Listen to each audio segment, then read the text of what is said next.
कल्पना कीजिए कि एक बहुत ही पुराना सोवियत संघ का जहाज अफ्रीका की एक बंदरगाह पर खड़ा है। अफ्रीका में?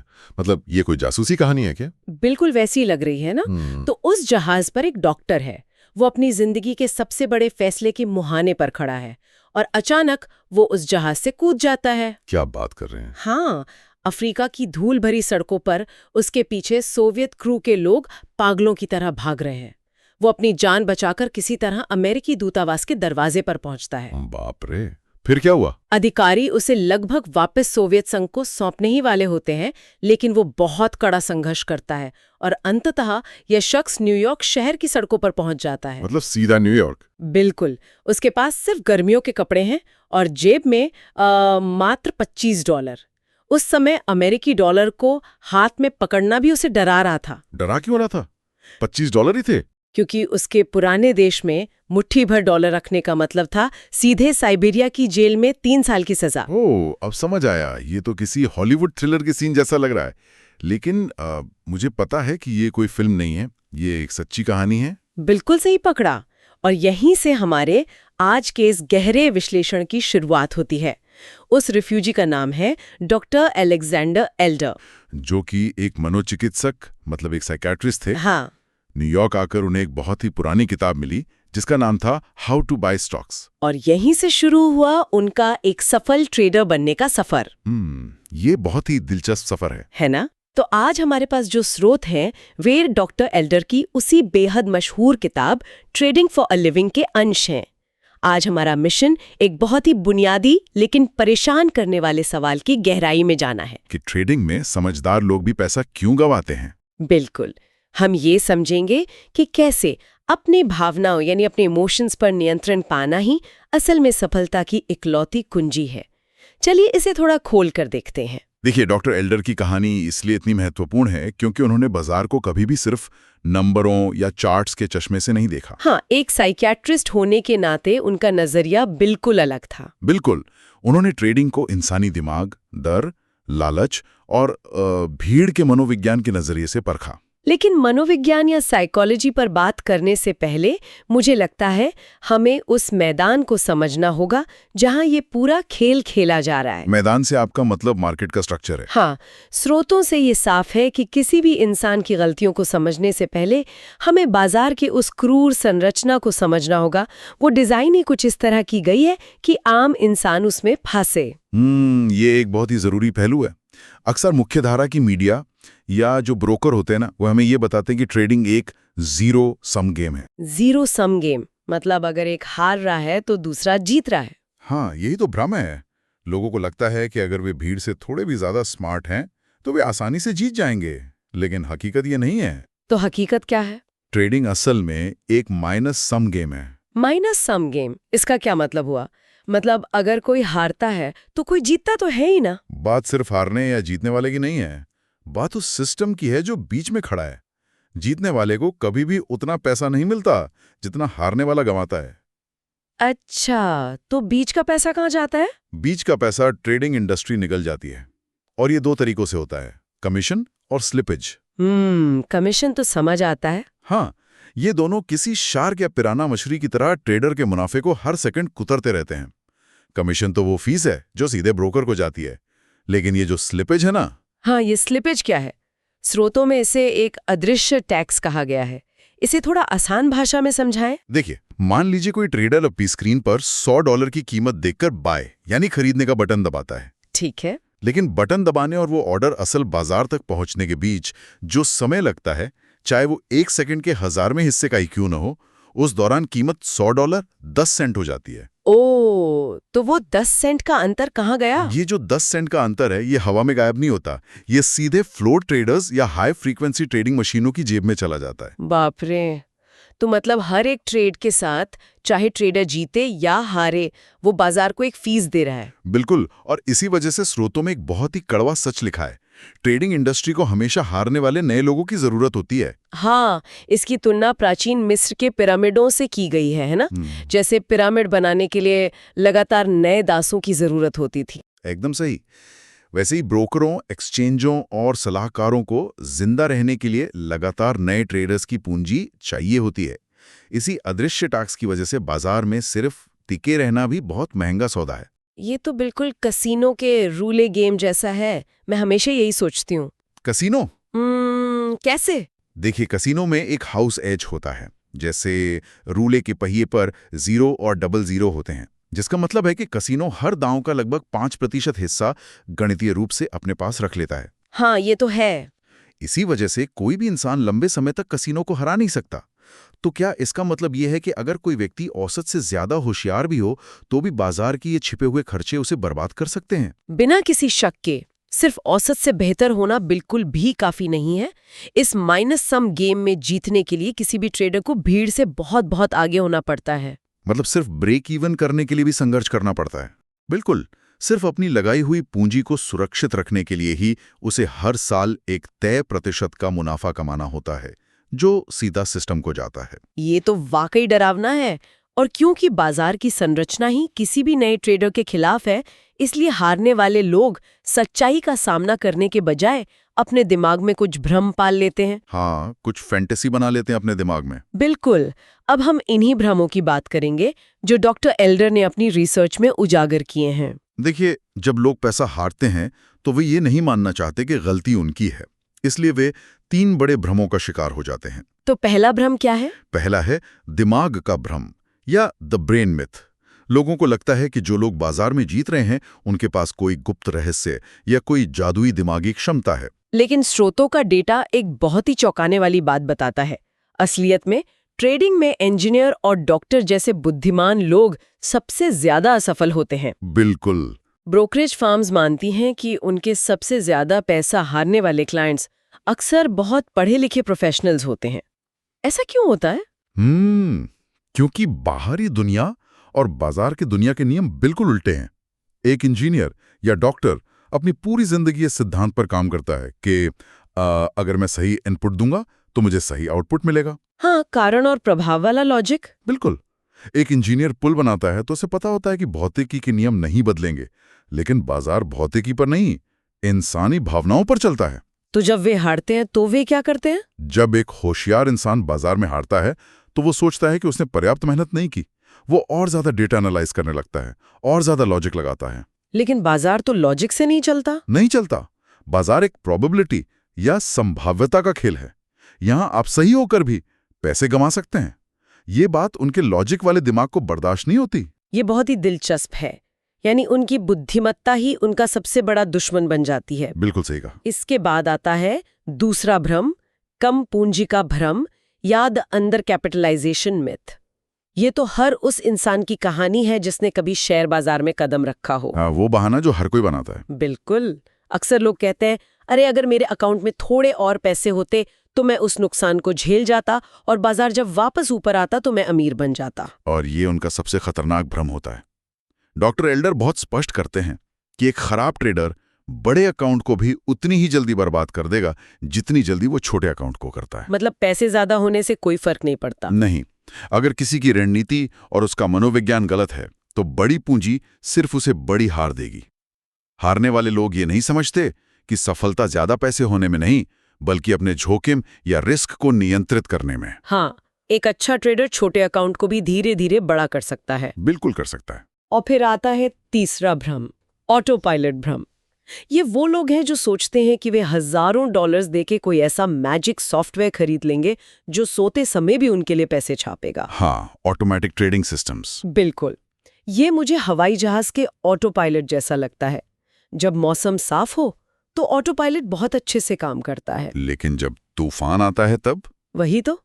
कल्पना कीजिए कि प्रशांत महासागर के ऊपर अचानक इंजन में आग लग जाए तो स्थिति को संभालने के लिए एक असली इंसान, एक कुशल पायलट की ही जरूरत होती है। बिल्कुल। कोई भी मशीन या कंप्यूटर कोड इंसान के फैसले और संकट के समय लिए गए निर्णय की जगह नहीं ले सकता। यहाँ जो सबसे दिलचस्प बात है वो ये कि अगर उन सिस्टम्स को बनाने वालों के पास सच में पैसा छापने की कोई मशीन होती तो वो उसे चंद हजार डॉलर में किसी अजनबी को क्यों बेचते? सच में? वे तो चुपचाप बैंक से लोन लेकर उस सिस्टम के जरिए खुद अरबपति बन चुके होते। बिल्कुल सही सवाल। और जब ये ऑटोमेटिक सिस्टम काम नहीं करते, पूंजी खत्म हो जाती है और बुद्धि भी काम नहीं आती, तो डरे हुए ट्रेडर्स हताश होकर एक मसीहा की तलाश करने लगते हैं। और यहीं से जन्म होता है मार्केट गुरुओं का। ये एक पूरी अलग इंडस्ट्री है जो लोगों के डर और लालच पर पलती है। डॉक्टर एल्डर ने अपनी किताब में इन गुरुओं को 3 बहुत ही सटीक श्रेणियों में बांटा है। हाँ, और ये समझना बहुत जरूरी है। पहले होते हैं मार्केट साइकिल गुरु। ये वो लोग होते हैं जो एक खास समय तक भगवान की तरह पूजे जाते हैं, है ना? हाँ, क्योंकि वित्तीय बाजार अक्सर साइकिल या चक्र में चलते हैं। जैसे अमेरिकी बाजार में आमतौर पर एक 4 वर्षीय चक्र देखा गया है। जब भी कोई नया बुल मार्केट यानी तेजी का दौर शुरू होता है तो एक नया गुरु पैदा हो जाता है। इन गुरुओं के पास कोई एक खास थ्योरी होती है जो उस समय के बाजार के मूड से अचानक मेल खा जाती है। जैसे एक टूटी हुई घड़ी भी दिन में 2 बार सही समय दिखाती है। बिल्कुल। जैसे 1970 के दशक में एडसन गोल्ड थे, जिन्होंने फेडरल रिजर्व की ब्याज दरों के आधार पर सटीक भविष्यवाणियां की। या फिर जोसेफ ग्रैनविल, वे कौन थे? उनका मानना था कि ट्रेडिंग वॉल्यूम ही सब कुछ है। ग्रैनविल इतने मशहूर हो गए थे कि उनके एक शब्द पर बाजार हिल जाता था। वे अपने सेमिनार में बग्गी पर आते थे, स्टेज पर पियानो बजाते थे। क्या बात कर रहे हैं? हाँ, और भीड़ पागलों की तरह उनकी जय जयकार करती थी। लेकिन हर साइकिल का एक अंत होता है, फिर उनका क्या हुआ? जब बाजार का चक्र बदला और मंदी आई, तब भी ग्रैनविल अपनी पुरानी थ्योरी पर अड़े रहे। उन्होंने बुल मार्केट में भी मंदी की सलाह दी और अंततः उनके सारे फॉलोअर्स पूरी तरह बर्बाद हो गए। बाप रे। 1980 के दशक में रॉबर्ट प्रेस्टर आए, जो इलियट वेव थ्योरी लेकर आए, लेकिन 87 के भयंकर मार्केट क्रैश के बाद उनका जादू भी खत्म हो गया।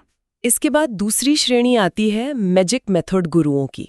ये वे लोग हैं जो एक नई सीक्रेट तकनीक या इंडिकेटर बेचते हैं। हाँ, जो दावा करते हैं कि उन्होंने बाजार का कोई ऐसा गुप्त पैटर्न खोज लिया है जो किसी और को नहीं पता। और मजे की बात यह है कि जब तक वो तकनीक नहीं होती है, तब तक शायद वो थोड़ा बहुत काम भी कर जाए।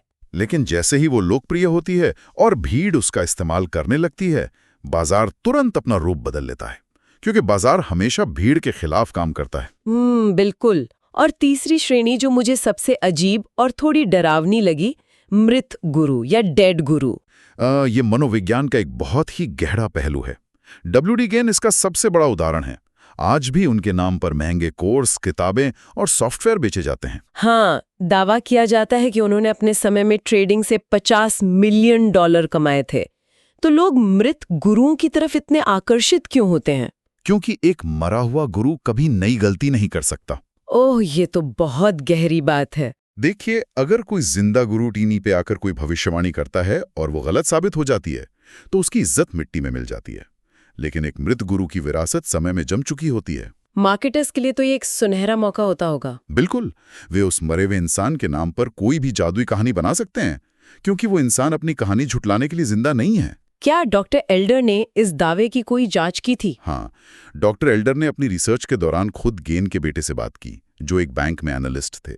उनके बेटे ने एक ऐसा सच बताया जो इन सारे दावों की पोल खोल देता है। क्या बताया उन्होंने? गेन कभी भी ट्रेडिंग से अपने परिवार का खर्च नहीं निकाल पाए। वे असल में सिर्फ अपनी किताबें और कोर्स बेचकर पैसा कमाते थे। जब वे मरे तो उनकी कुल संपत्ति $1 लाख से भी कुछ ही ज्यादा थी।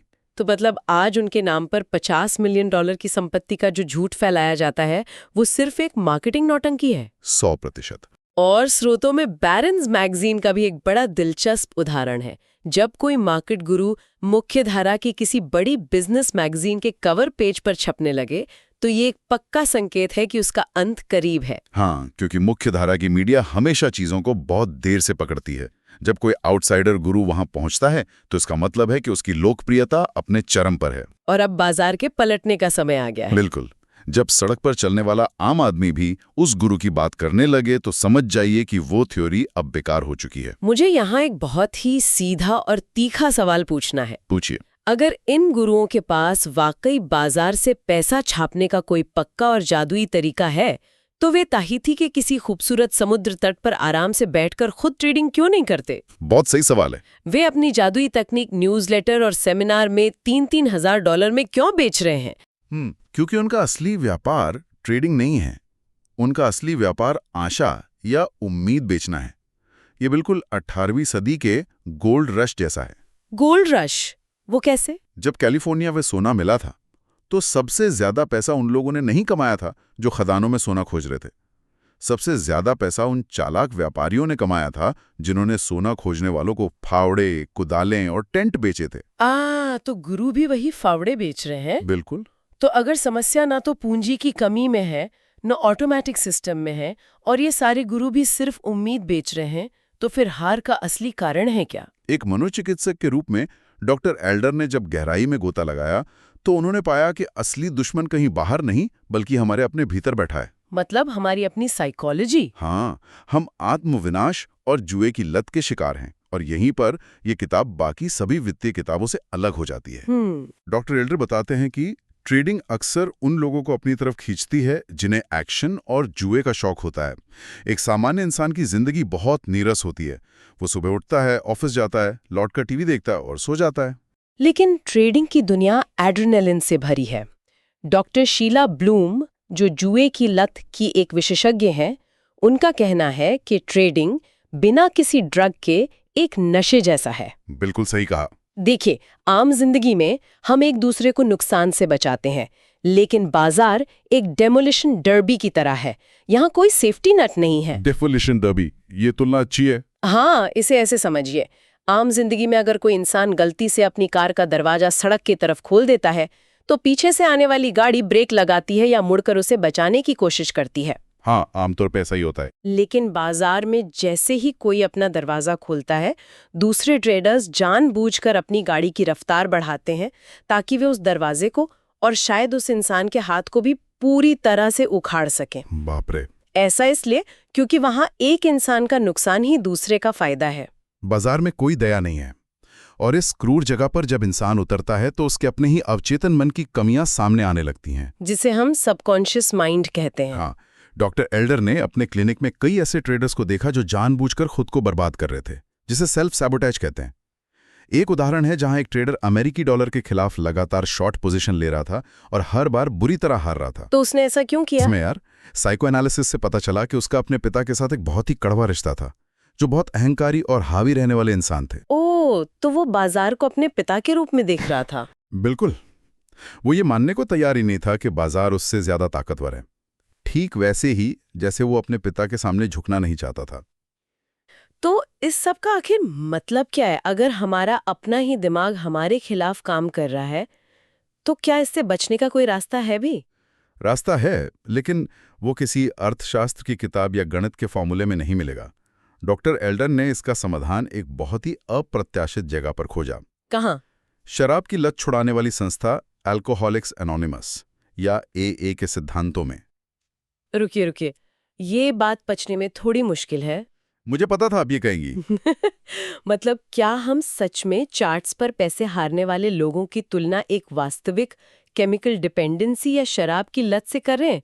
क्या ये बात को कुछ ज्यादा ही बड़ा चढ़ाकर पेश करना नहीं हो गया? शुरू में डॉक्टर एल्डर को भी यही लगा था, लेकिन एक बार जब वे अपने एक मरीज के साथ AA की मीटिंग में गए तो वे पीछे बैठे लोगों की बातें सुन रहे थे। वहां लोग अपनी शराब की लत और अपने बर्ताव के बारे में बात कर रहे थे।